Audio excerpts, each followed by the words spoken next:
আর আজকে যেটা নতুন করে করা হচ্ছে সেটা হচ্ছে বানারহাট ব্লকে 30 শয্যা বিশিষ্ট গ্রামীণ হাসপাতাল নির্মাণের জন্য 30,33,00,000 টাকা দেওয়া হলো।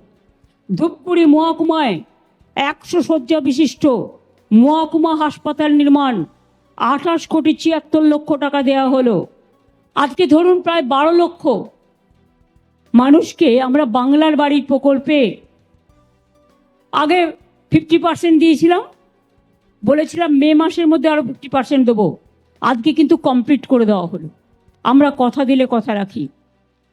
এবং আরও 16 লক্ষ যারা লিস্টে আছেন তারা আগামী ডিসেম্বর মাসে প্রথম ফেজ পাবেন এবং মে মাসে সেকেন্ড ফেজ পাবেন।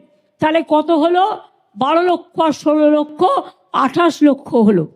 আগে 47 লক্ষ করেছি।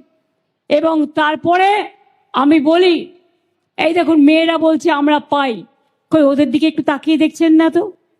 ওরাই তো আমাদের ভবিষ্যৎ।